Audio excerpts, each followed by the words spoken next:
Good morning students. देखिए BSc third year English medium की जो लास्ट क्लास थी उसमें FWHM और शेरर फार्मूला हम लोगों ने पढ़ लिया था। अब हमारे यहाँ पे जो अगला टॉपिक है वो है इलेक्ट्रॉन डिफ्रैक्शन और न्यूट्रॉन डिफ्रैक्शन।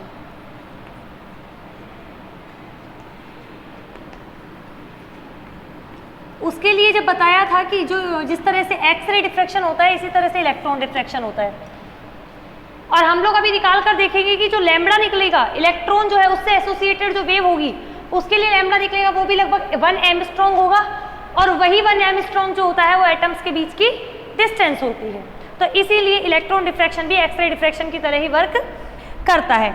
अब बता दिया था इसमें कि इसमें डी ब्रोगली हाइपोथेसिस लगेगा, जिसके अकॉर्डिंग हर पार्टिकल अपने साथ एक वेव लेकर चलता है और वेव के नेचर को उसकी वेवलेंथ से शो किया जाता है।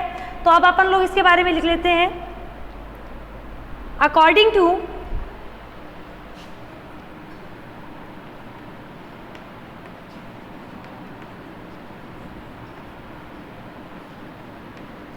de Broglie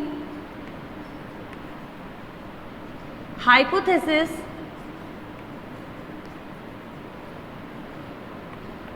according to de Broglie hypothesis, the wavelength lambda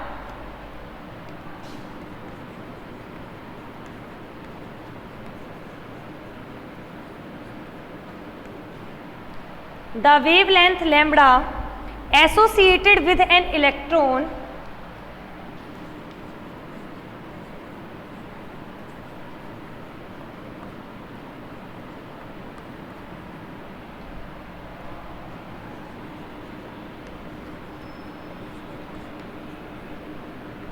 of mass m and velocity v is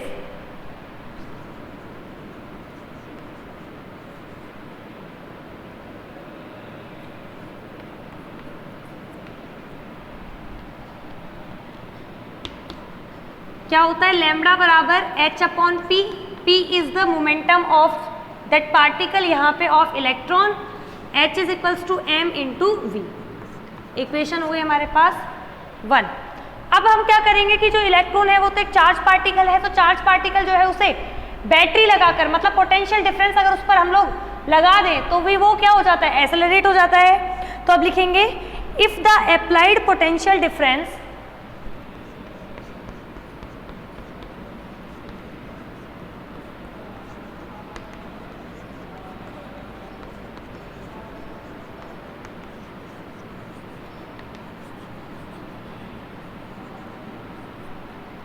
if the applied potential difference on electron is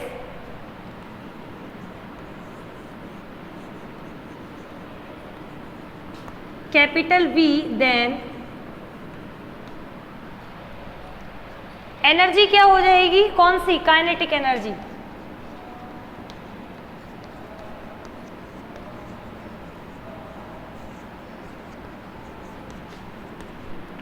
of electron क्या हो जाएगी, हाफ mv² होती है। और अगर पोटेंशियल डिफरेंस लगा दिया इस पे तो ev। E is the charge of electron and v is the potential difference. यहाँ से हम लोग किसकी वैल्यू निकाल लेते हैं, mv² की वैल्यू क्या आ जाएगी, 2ev। आगे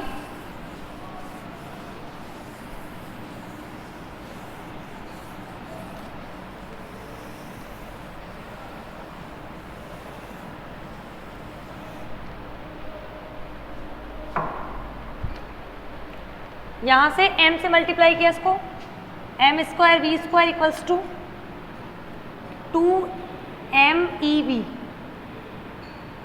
यहाँ से mv की वैल्यू निकाले तो √2mev। सब using equation 2 in equation 1।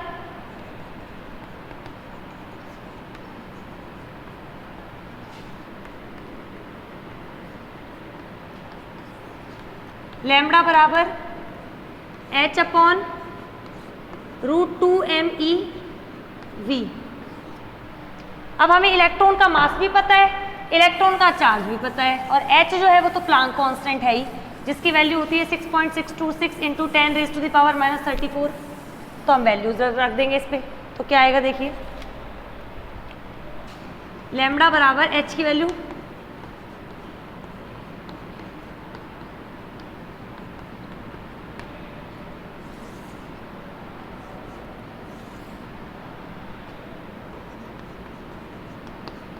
Electron का मास 9.1 इंटू 10 की पावर -31, इलेक्ट्रॉनिक चार्ज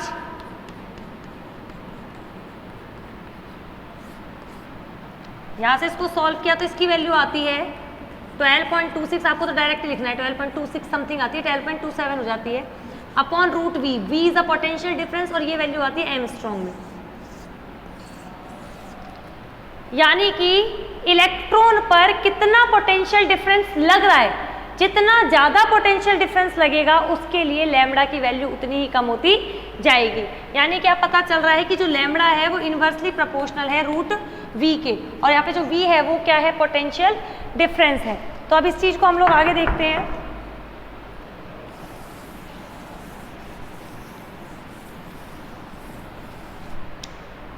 अगर हम लोग मान लें कि जो इलेक्ट्रॉन है उसको कैपिटल वी 100 वोल्ट से इसको एक्सेलरेट कर रहे हैं, तो लैम्बडा क्या आएगा 12.27 upon root 100 angstrom equals to 12.27 root 100 क्या होता है 10, वैल्यू हो जाएगी 1.227 एमस्ट्रॉन्ग, लगभग 1 Armstrong.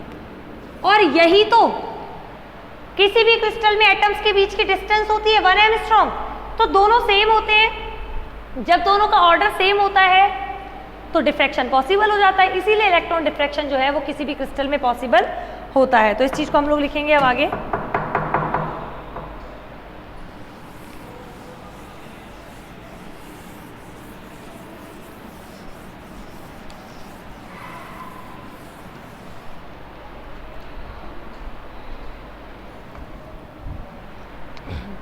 If potential difference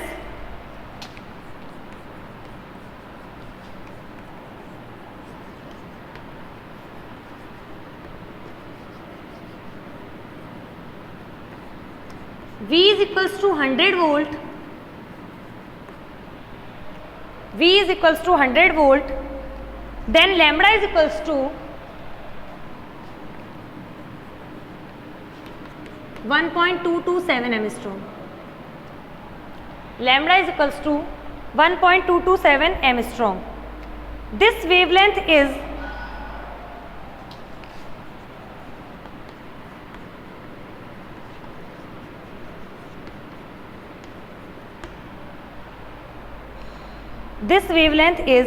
of the order of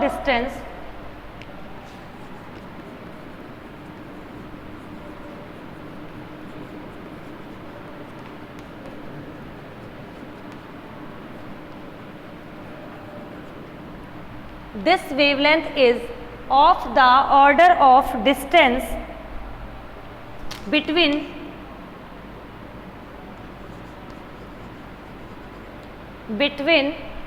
crystal planes. Crystal planes जो होते हैं उनके बीच में, देखो क्रिस्टल प्लेन होते हैं उनकी, वो भी तो बीच में एटम ही होते हैं, तो चाहे तो एटम के बीच की डिस्टेंस बोल दो, चाहे प्लेन्स के बीच की डिस्टेंस बोल दो। ये भी किस में होती है, एंगस्ट्रॉम की ऑर्डर में होती है, इसीलिए ये पॉसिबल हो जाता है। Thus electron can also be used in diffraction. Thus electrons can also be used in diffraction.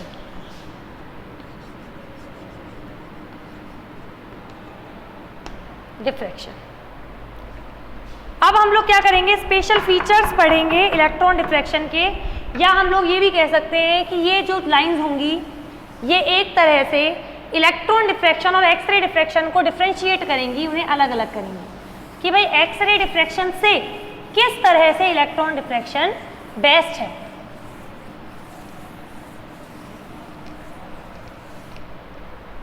Special features of electron diffraction.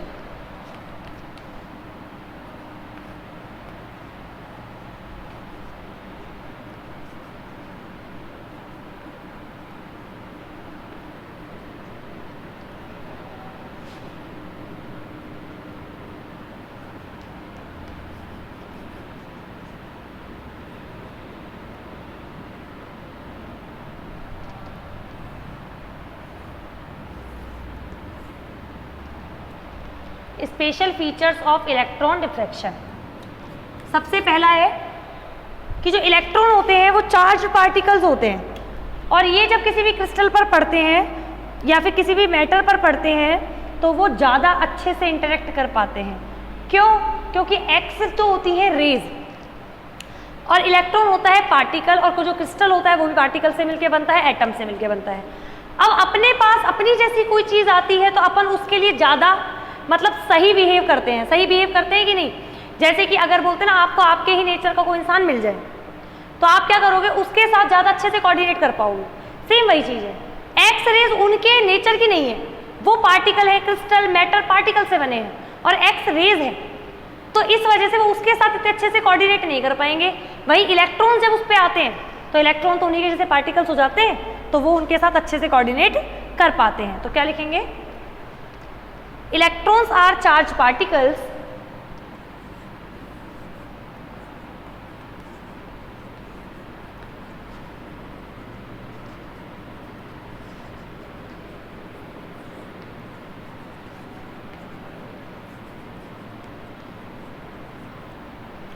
electrons are charged particles and interact strongly, या फिर इसके आगे ऐसे लिखना, they interact strongly, बहुत अच्छे से interact करते हैं ना, they interact strongly with the matter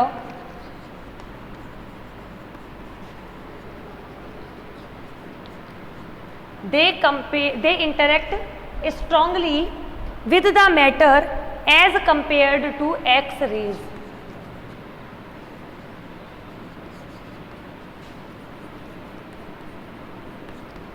X-rays से अच्छे से इंटरेक्ट करते हैं ये, इनका इंटरेक्शन ज़्यादा अच्छा होता है मैटर के साथ। दूसरा, ये जो इलेक्ट्रॉन्स होते हैं ये डिफ्रैक्ट हो जाते हैं किसी भी मैटर जो इस पर हम डाल रहे हैं इलेक्ट्रॉन्स को, उसके किस किस से? उसके न्यूक्लियस से और इलेक्ट्रॉन से भी। मतलब इलेक्ट्रॉन डिफ्रैक्शन में इलेक्ट्रॉन्स जो होते हैं वो जो मैटर है उसके न्यूक्लियस से भी डिफ्रैक्ट होते हैं और उसके इलेक्ट्रॉन से भी डिफ्रैक्ट होते हैं, जबकि जो एक्सरेज होती है ना वो सिर्फ इलेक्ट्रॉन से डिफ्रैक्ट होती है। तो ये अंतर आ गया। अब एक चीज तो दो चीजों से डिफ्रैक्ट हो रही है, इलेक्ट्रॉन दो चीजों से डिफ्रैक्ट हो रही है, तो ऑब्वियसली उसका इंटरेक्शन ज्यादा होगा। तो क्या लिखेंगे? इलेक्ट्रॉन्स आर डिफ्रैक्टेड बाय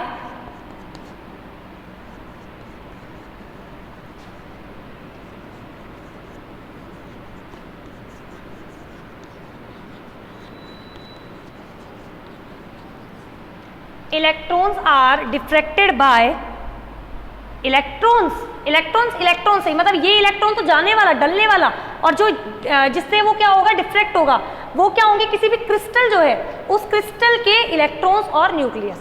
तो electrons are diffracted by electrons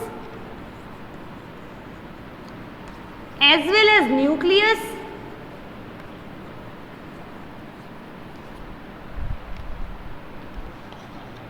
of the matter.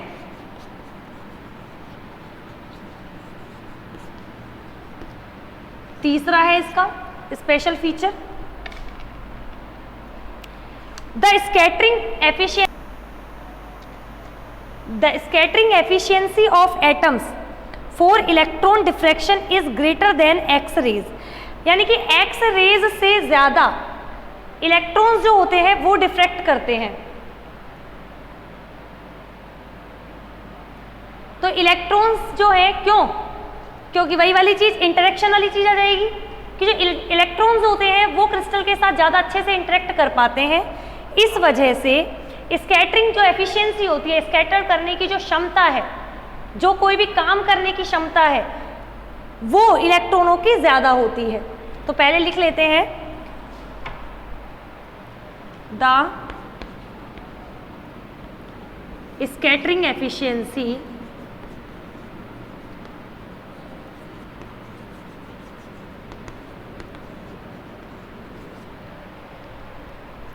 of atoms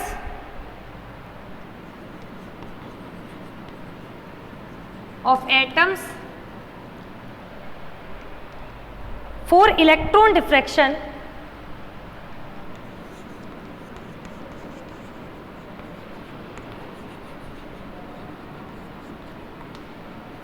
therefore electron diffraction is greater than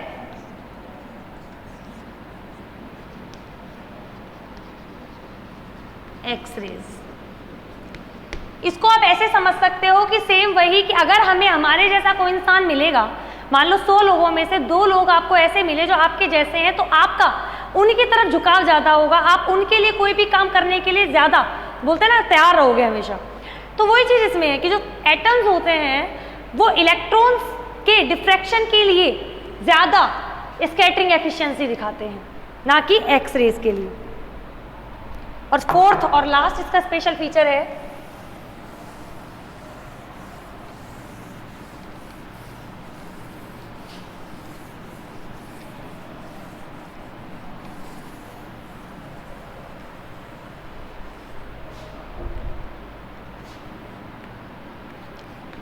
वो ये है कि जैसे कोई भी क्रिस्टल होता है, अगर उस क्रिस्टल के अंदर की हमें सारे फीचर्स के बारे में पता करना है तो हम लोग कौन सा एक्सरे डिफ्रैक्शन काम में लेते हैं, क्योंकि एक्सरे डिफ्रैक्शन होता है ना, उनकी पेनिट्रेटिंग पावर, यानी इस क्रिस्टल को भेदना, इस क्रिस्टल को पेनिट्रेट करने की पावर बहुत ज़्यादा होती है, जिसकी वजह से वो क्रिस्टल के अंदर बहुत दूरी तक पेनिट्रेट कर पाते हैं, बहुत दूरी तक ट्रेवल कर पाते हैं।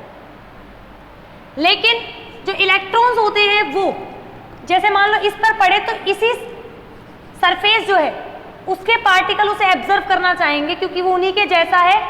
तो अगर हमें सिर्फ क्रिस्टल की सरफेस के बारे में जानकारी चाहिए हो या पतली पतली जो फिल्म होती है ना, थिन फिल्म्स, उनके बारे में जानकारी चाहिए हो, तो उनमें एप्लीकेबल होता है इलेक्ट्रॉन डिफ्रैक्शन, ना कि एक्सरे डिफ्रैक्शन, क्योंकि एक्सरे डिफ्रैक्शन अंदर तक पेनिट्रेट करेगा और थिन फिल्म्स में चाहिए कि कोई चीज़ यहाँ टकराए और लौट के यहीं से आके अपन को आंसर दे दे। तो इसीलिए इलेक्ट्रॉन डिफ्रैक्शन जो होता है वो पतली जो थिन फिल्म्स होती हैं उनकी स्टडी में भी, सरफेस ऑफ क्रिस्टल उसकी स्टडी में काम आता है। तो लिखेंगे electrons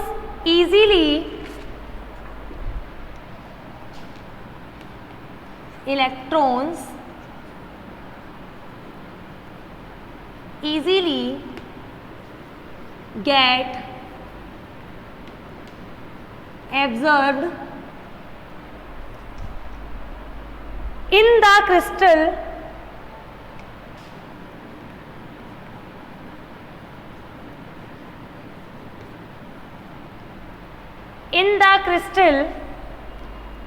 thus get absorbed in the crystal, आसानी से एब्जॉर्ब हो जाते हैं, thus the penetrating power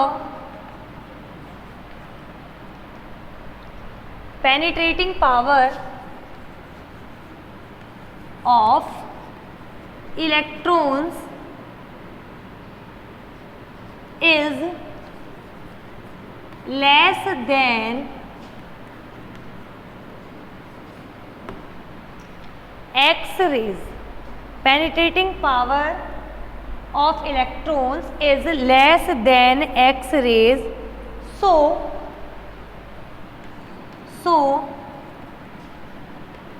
electron diffraction is used. So electron diffraction is used in study of thin films and the surface of the crystal.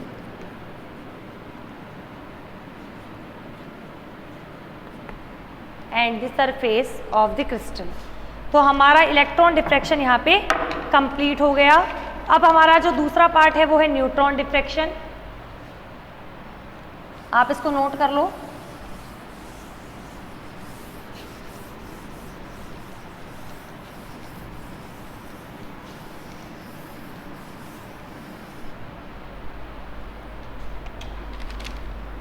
इसको note कर लो जल्दी से, फिर न्यूट्रॉन डिफ्रैक्शन देखते हैं।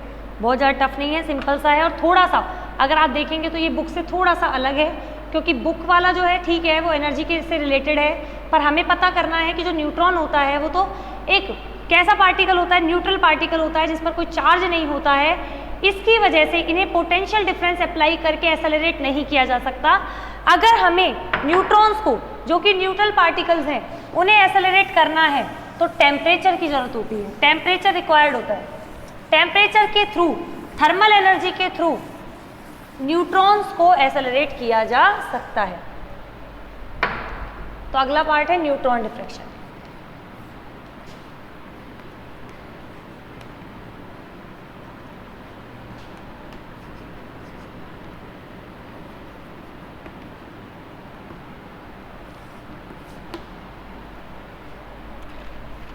तो पहले न्यूट्रॉन डिफ्रैक्शन के लिए लिखते हैं, सेम वही डी ब्रॉगली हाइपोथेसिस काम में लेना पड़ेगा।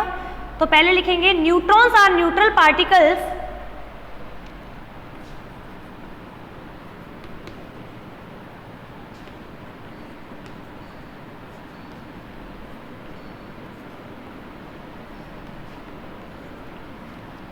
Neutrons are neutral particles with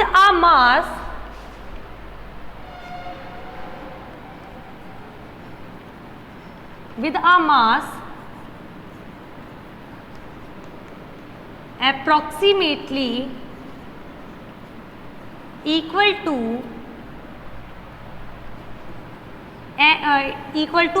mass of proton। Neutron का mass approximately equal to proton के मास के बराबर होता है। That is mass of neutron equals to 1.67 into 10⁻⁻27 kilogram. अब आप लोग क्या काम में लेंगे? According to de Broglie hypothesis, according to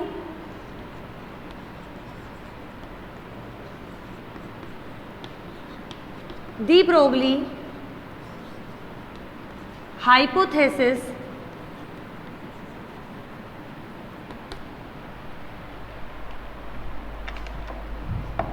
lambda क्या हो जाएगा न्यूट्रॉन के लिए? लैम्बडा बराबर H/P बराबर H/ में √2mE। √2mE क्यों? आप पढ़ते नहीं हो? E is to half mv² होता था। अगर इसको m से मल्टीप्लाई कर दो तो m²v²/2m, और mv क्या होता है? p²/2m। यहाँ से p की वैल्यू निकाल लेते थे तो √2mE है। तो आप 11th में पढ़ के आए हो। लैम्बडा की वैल्यू क्या आ गई? H/√2mE। इक्वेशन दे देंगे इसको 1। अब इसको तो थर्मल एनर्जी चाहिए क्योंकि न्यूट्रॉन्स जो है वो चार्ज पार्टिकल नहीं है। तो पर क्या लिखेंगे? But as neutrons are neutral particles,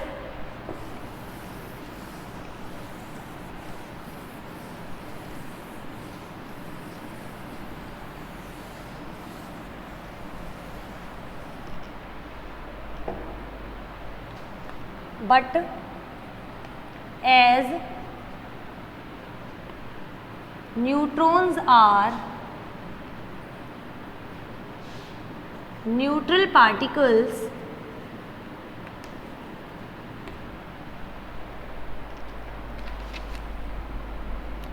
so they can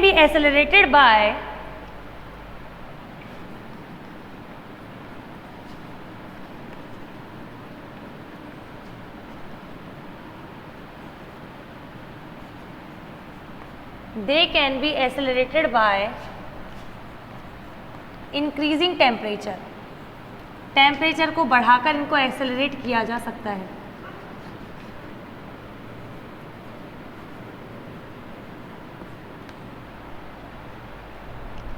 temperature, so thermal energy होती है इनके लिए 3/2 kT। ये चीज़ आपको कैसे करनी है कि 3/2 ये तो होता है ना अपना F/2 डिग्री ऑफ फ्रीडम वाला तरीका जो होता है उससे। तो डिग्री ऑफ फ्रीडम जो होती है वो 3 होती है और 3/2 kT। के क्या होता है? बोल्ट्जमैन कांस्टेंट होता है। अब करेंगे यूजिंग इक्वेशन 2 इन इक्वेशन 1।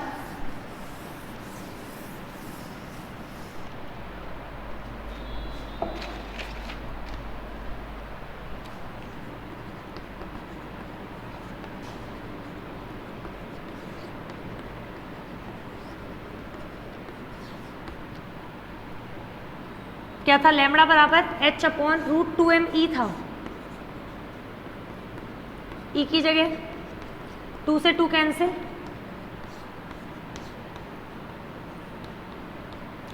के बोल्ट्जमान कांस्टेंट नियत है, एम जो है वो न्यूट्रॉन का द्रव्यमान है नियत है, एच भी नियत है, तो लैम्बडा जो है वो इन्वर्सली प्रोपोर्शनल हो गया टी के। टी का मान जैसे जैसे बढ़ेगा वैसे वैसे लैम्बडा का मान कम होता चला जाएगा। तो ये हमारे लिए टी का, बुक में आपके ये वाला तरीका नहीं दे रखा है, ई वाला तरीका दे रखा है, जबकि बेस्ट है ये वाला तरीका, तो आपको यही करना है। अगला है, अब इसी में है special features of neutron diffraction.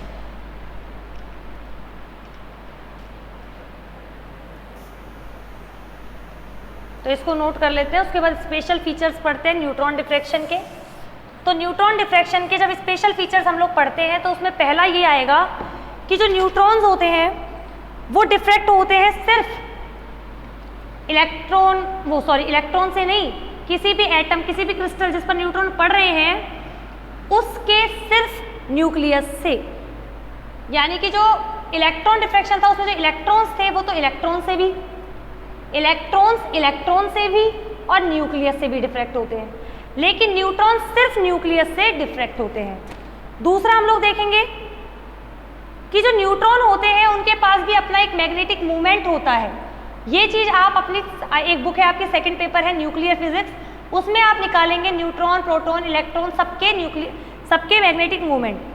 तो न्यूट्रॉन्स जो होते हैं उनका खुद का मैग्नेटिक मूवमेंट होता है, इसीलिए किसी भी मैग्नेटिक मटेरियल जो होता है उसके लिए मैग्नेटिक मूवमेंट निकालने के लिए न्यूट्रॉन स्कैटरिंग काम में आती है। और तीसरी जो है वो लाइट एलिमेंट्स जैसे हाइड्रोजन, कार्बन आदि, ये जो है होते हैं हाइड्रोजन, कार्बन, इनकी पोजीशन को जानने के लिए कि भाई कहाँ पे वो रुके हुए हैं, कहाँ पे वो हैं प्रेजेंट, क्योंकि हल्के होते हैं तो उनको ज़्यादातर नेग्लेक्ट कर दिया जाता है, क्योंकि अगर इलेक्ट्रॉन जो है वो हल्के अगर न्यूक्लियस के बारे में नहीं बताएगा तो हम लोग क्या मान के चलते हैं, जैसे छोटी मोटी चीज़ों को नेग्लेक्ट कर देते हैं ना भाई, जैसे 100 है और एक है तो 100 अपने लिए ज़्यादा मैटर करता है, एक को हम नेग्लेक्ट कर देते हैं।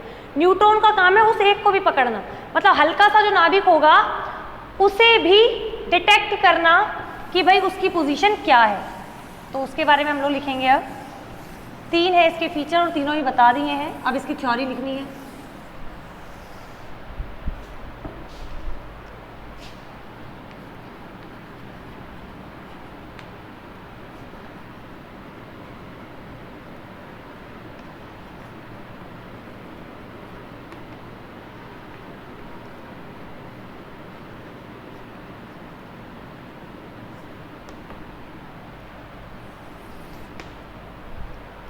पहला, neutrons diffract only from the nuclei.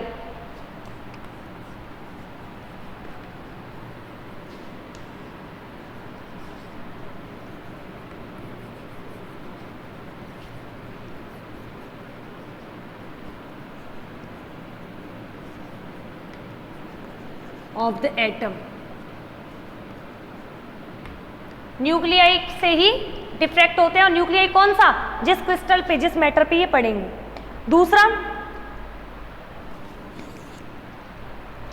The light elements like hydrogen and carbon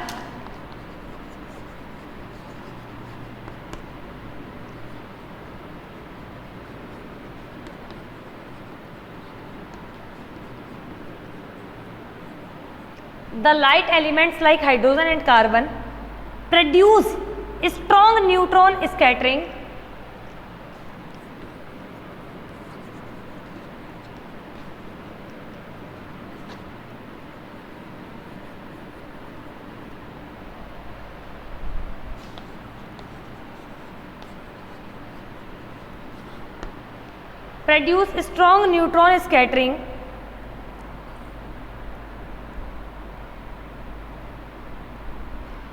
thus it is used to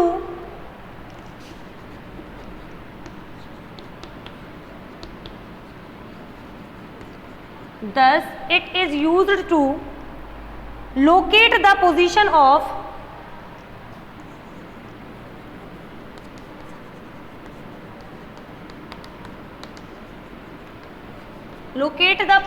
of hydrogen and carbon atoms in crystal crystal में हाइड्रोजन और कार्बन एटम्स की पोजीशन को detect करने के लिए काम में आता है। Thus it is used to locate the positions of hydrogen and carbon atoms in crystal. Third है मैग्नेटिक मूवमेंट वाला, ये दो तो हो गए, थर्ड भी यहीं पे लिख लेते हैं। As neutrons have magnetic movement,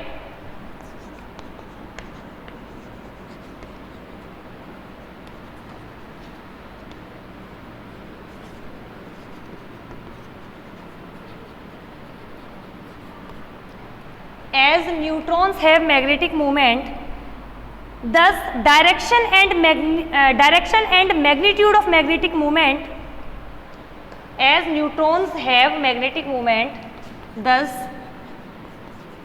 the magnitude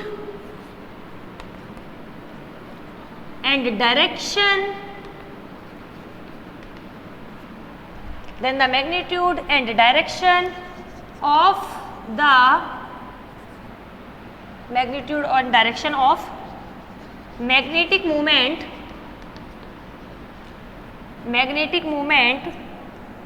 of a magnetic material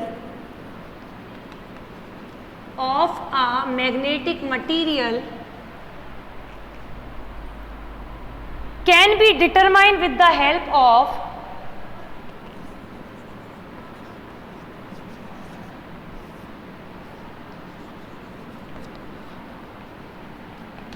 can be determined with